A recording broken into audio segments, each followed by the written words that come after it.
la paume que le dos, mais aussi entre les doigts. Et comptez entre 40 et 60 secondes par lavage. Toussez ou éternuez dans le pli de votre coude. Utilisez toujours des mouchoirs en papier et jetez-les dans une poubelle fermée. Si vous êtes malade, surtout, restez chez vous. Évitez de vous toucher le visage, en particulier le nez et la bouche, avec les mains. Évitez aussi les contacts rapprochés et...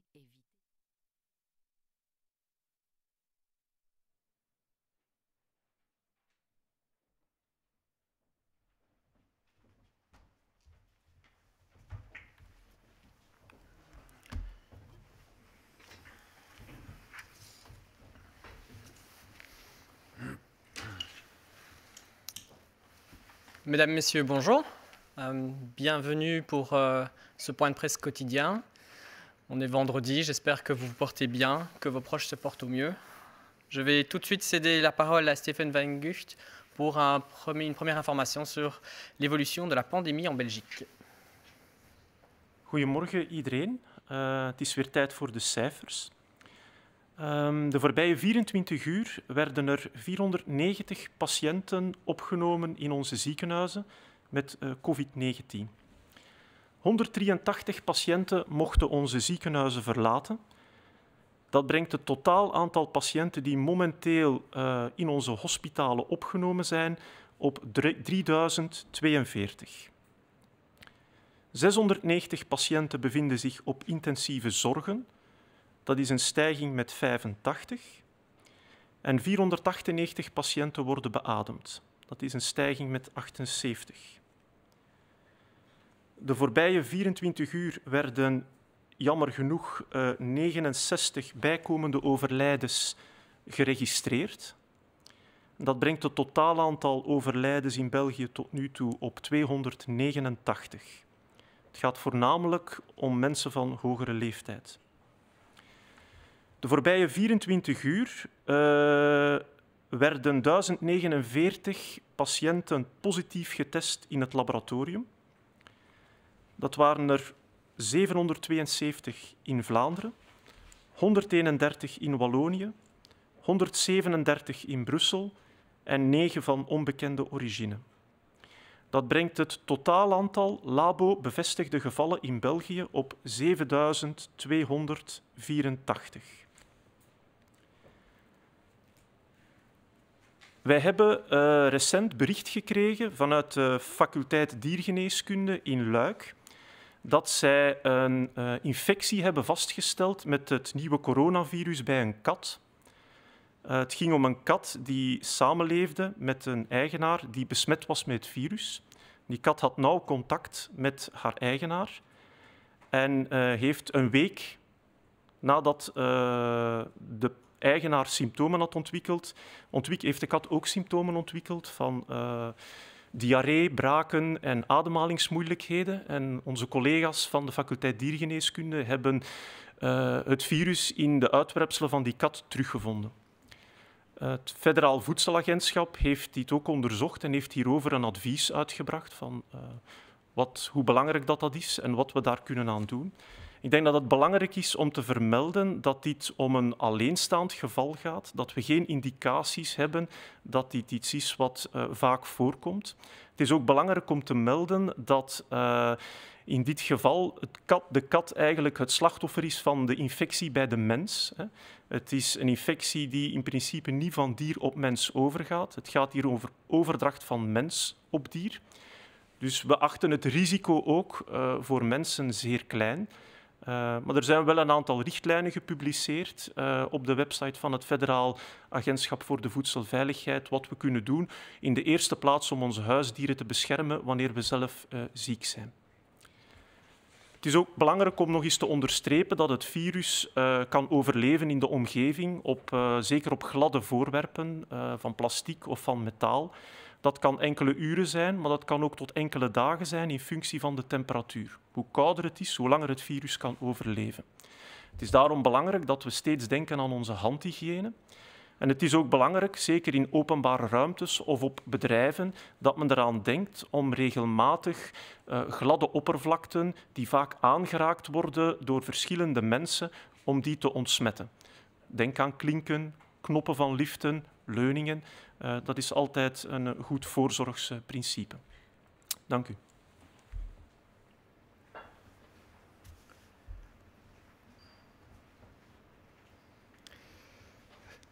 Bonjour à tous, goedemorgen iedereen. Nous avons aujourd'hui le point pour la journée d'hier du 26 mars. Dans les hôpitaux de notre pays, la situation est la suivante. 490 personnes ont dû être admises à l'hôpital hier, alors que 183 ont pu sortir de l'hôpital. Au total, aujourd'hui, il y a 3042 personnes hospitalisées dans le cadre d'une infection à coronavirus. Parmi celles-ci, 690 sont aux soins intensifs. Pour la journée d'hier, il y a eu 85 personnes en plus. Et 498 personnes nécessitent une assistance respiratoire. Pour la journée d'hier, il y a eu 78 personnes en plus nécessitant ces soins. Pour la journée d'hier également, nous déplorons le décès de 69 personnes, ce qui porte au total à 289 le nombre de personnes décédées depuis le début de cette épidémie dans notre pays. Pour la journée d'hier, 1049 nouveaux patients ont été testés positifs pour le Covid-19. Parmi ceux-ci, 772 étaient en Flandre, 137 à Bruxelles, 131 en Wallonie, et pour 9 personnes, ces données doivent encore être consolidées. Cela porte pour la Belgique à un total de 7284 cas d'infection confirmés par un diagnostic de laboratoire. Nous voudrions aujourd'hui faire deux communications.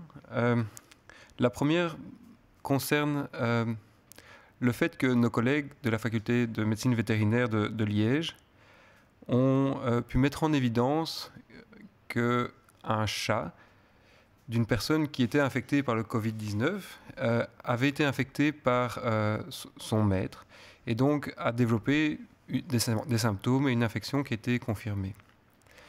Nous voudrions insister sur le fait que ce type de transmission est bien dans la direction de l'homme vers l'animal et pas de l'animal vers l'homme, et que cela nécessitait un contact rapproché entre un animal et son maître au quotidien.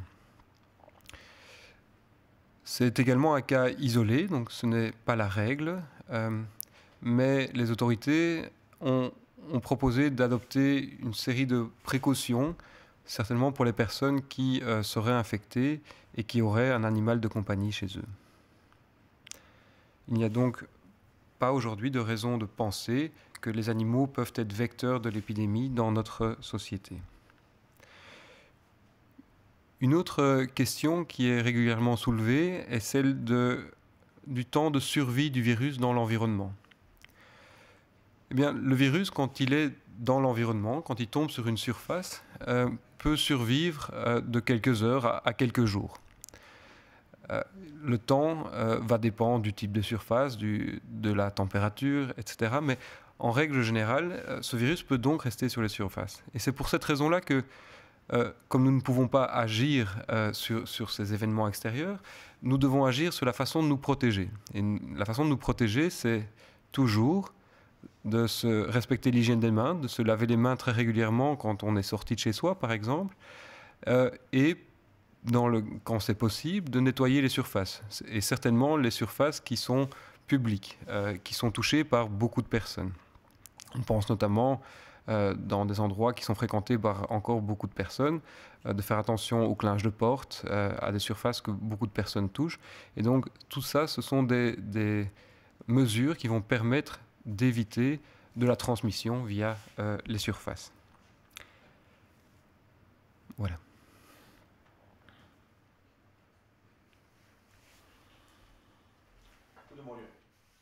Onze boodschap is vandaag eerder bondig. Er vindt namelijk een Nationale Veiligheidsraad plaats.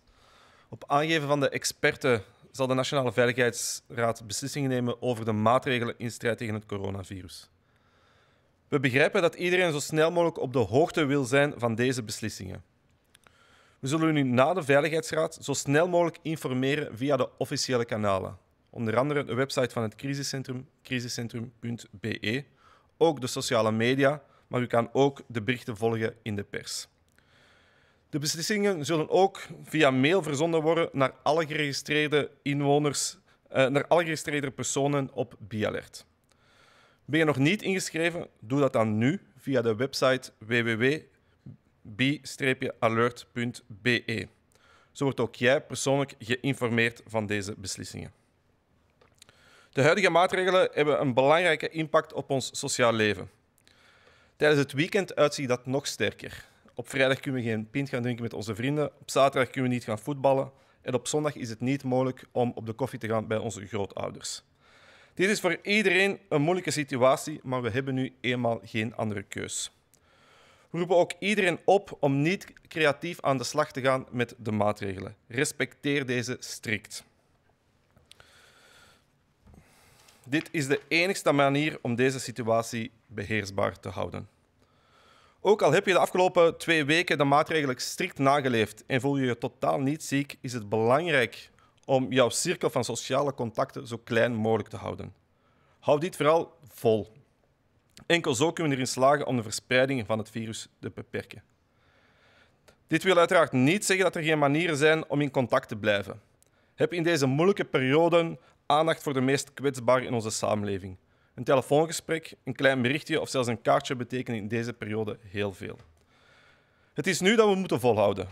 Blijf thuis, zorg voor jezelf en zorg voor elkaar.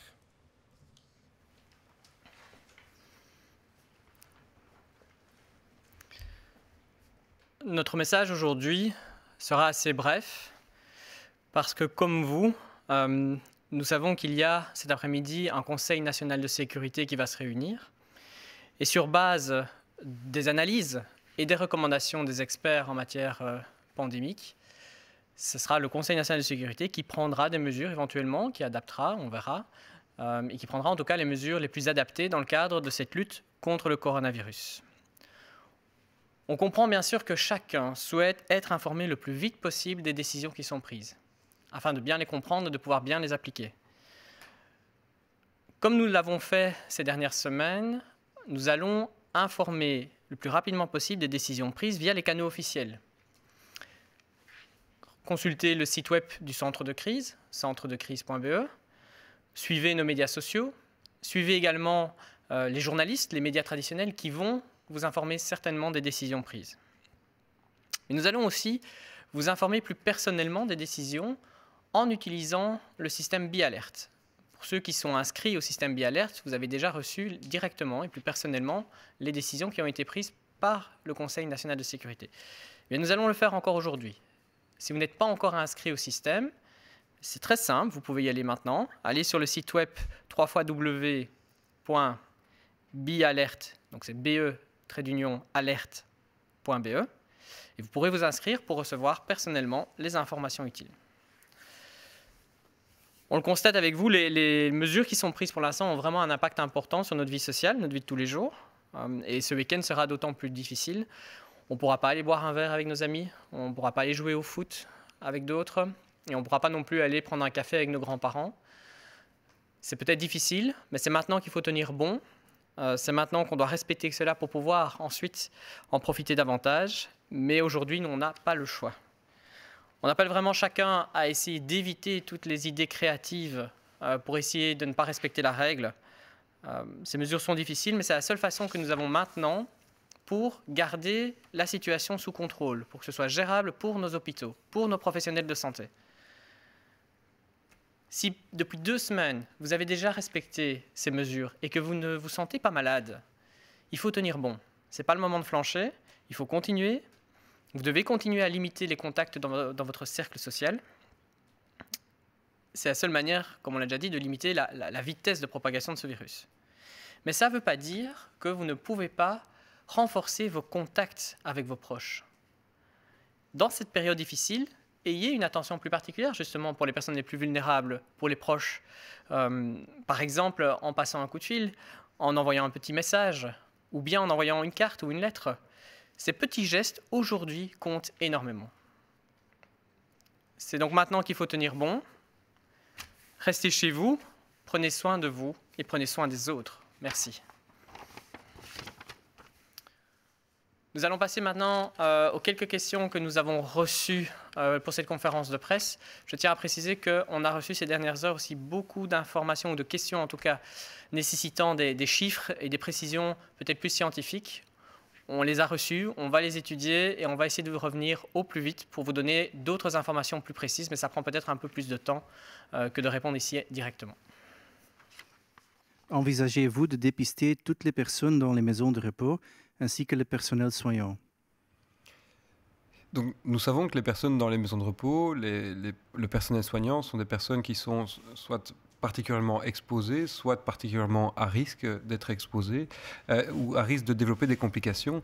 Et donc, c'est évidemment des personnes qui bénéficient de toute l'attention du système, de la mise en place de toutes les procédures que nous voulons encore chaque jour continuer à améliorer.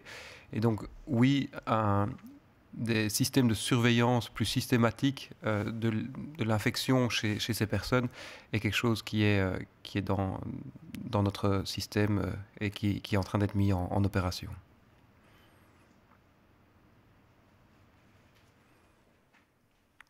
Bent u van plan om alle bewoners en hun verplegend personeel in de rusthuizen te testen? Wel, zoals u weet zijn wij van plan om meer en meer te gaan inzetten op het testen van mensen in functie van de risico's die ze lopen, in functie van het beroep dat ze uitoefenen. En wij denken dat het inderdaad belangrijk is dat er meer getest gaat worden in de toekomst in de woonzorgcentra, in de rust- en verzorgingstehuizen, omdat daar mensen verblijven die groter risico lopen dan de rest van de bevolking. En we willen absoluut vermijden dat daar uitbraken ontstaan of dat het virus binnengebracht wordt. Dus het ligt inderdaad in de lijn van onze plannen om, naarmate de testcapaciteit verhoogd wordt, ook meer en meer te kunnen gaan testen bij het verzorgend personeel of bij de bewoners, indien daar verdenking aanwezig is voor virusinfectie. Ja. Hoeveel tests zijn er al uitgevoerd sinds het begin van de crisis?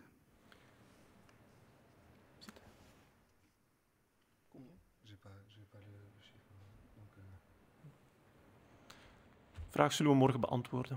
Ik heb het cijfer niet bij mij nu.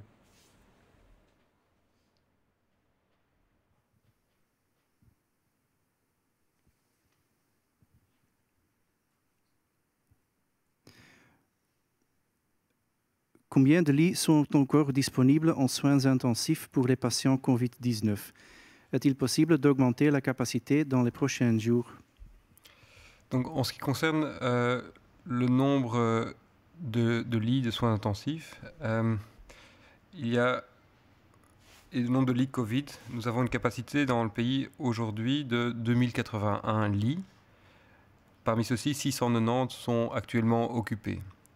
Et donc, au niveau du pays, de façon globale, un tiers des lits sont actuellement occupés et nous avons la possibilité non seulement d'encore étendre ce nombre, mais aussi il faut savoir qu'il y a des plans de redistribution. Donc dans certains hôpitaux, la situation peut être déjà plus compliquée.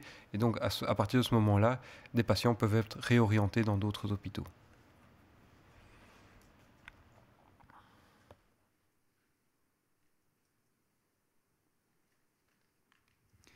Hoeveel bedden zijn er nog beschikbaar voor de intensieve zorgen van COVID-19-patiënten? Kan de capaciteit de komende dagen nog vergroot worden? Wel, momenteel zijn er 2081 bedden op intensieve zorgen gereserveerd voor COVID-19-patiënten. Daarvan zijn er 690 ingenomen. Dat wil zeggen dat er nog 2/3 van de bedden vrij en beschikbaar zijn. Dat neemt niet weg dat in sommige hospitalen de bedden meer gevuld zijn dan in andere. En daarvoor is er een spreidingsplan voorzien, zodanig dat de patiënten dan kunnen doorverwezen worden naar een ander ziekenhuis waar er nog weinig patiënten verblijven. En indien nodig kan in de toekomst die capaciteit ook nog verder opgedreven worden.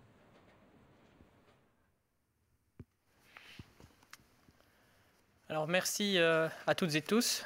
Comme on vous l'a dit, les quelques questions comme celles qui étaient posées, qui demandaient des chiffres complémentaires, nous les prendrons et nous vous répondrons demain, dès que possible. On se retrouve donc demain à 11 h. Tenez bon, c'est maintenant qu'il faut le faire. Et n'oubliez pas de propager l'info et pas le virus. Merci.